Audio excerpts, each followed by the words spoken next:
आज 16 दिसंबर 2020 है। 8 वर्ष हो चुके हैं। दुखद घटना थी, लेकिन कानून कठोर से कठोर बना। क्या महिलाओं की पर्याप्त सुरक्षा के इंतजाम इन 8 वर्षों में हो पाए? राज्य और केंद्र सरकार विषय ये देखना है, बहुत महत्वपूर्ण है। क्या इन 8 सालों में हाथरस कांड नहीं हुआ, कठुआ कांड नहीं हुआ, सुल्तानपुर, प्रतापगढ़, आजमगढ़, लखनऊ नहीं हुआ, रोहतक नहीं हुआ, निकिता हत्याकांड नहीं हुआ? ये सब कितने रोहतक में हुआ, कितने हुए और इससे भी विभत्स हुए, जिन्हें कह सकते हैं।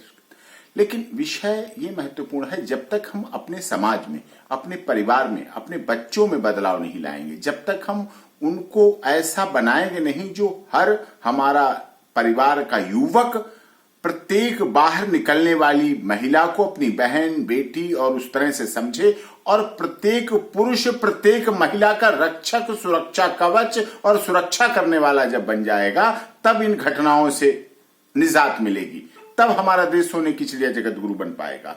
कानून को सख्त से सख्त कर देना समस्या का इलाज नहीं है। जिस दिन ये अंजाम दिया जा रहा था, उस दिन भी रेप की घटना हुई उत्तर प्रदेश में।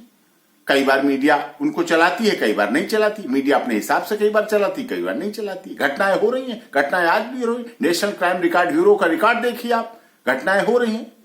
तो इस तरह से अगर आप महिला को सुरक्षित देखना चाहते हैं, इन अपराधों पर हर सामाजिक व्यक्ति चाहता है इन अपराधों पर नियंत्रण हो, इन अपराधों पर रोक लगे, लेकिन इसके लिए विविध कार्यनीति, बेटी बचाओ बेटी पढ़ाओ नहीं, बेटों को भी बचाओ और बेटों को भी पढ़ाओ।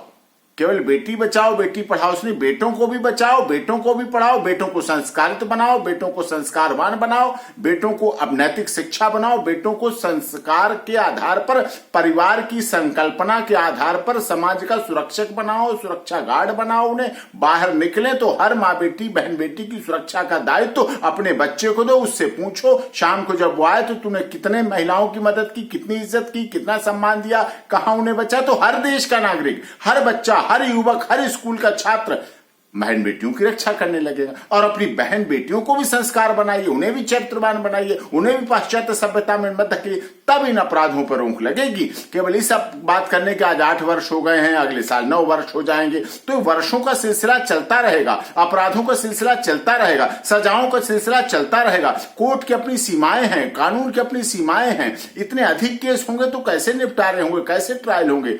और कई बार झूठे केस, इस तरह के झूठे केस लगाए जाते हैं, तो कई बार सच और झूठ का ही नहीं पता चल जाता। झूठे केस लाद दिए जाते हैं, फिर उनका बाद में किस तरह से फैसला होता है, FIR क्वैशिंग होती है। तो इस तरह से इन सब बातों को देखते हुए अगर आप सच्चे रूप में जानना चाहते हैं कि 8 साल में क्या किया, तो आपको अपने गिरेबान में, अपने में झांकना पड़ेगा कि आपने स्वयं, हर परिवार ने, हर गांव के लोगों ने, हर निवासियों ने, हर शहर के निवासियों ने कितना अपने परिवार को मजबूत किया बहन बेटियों की सुरक्षा और रक्षा के लिए।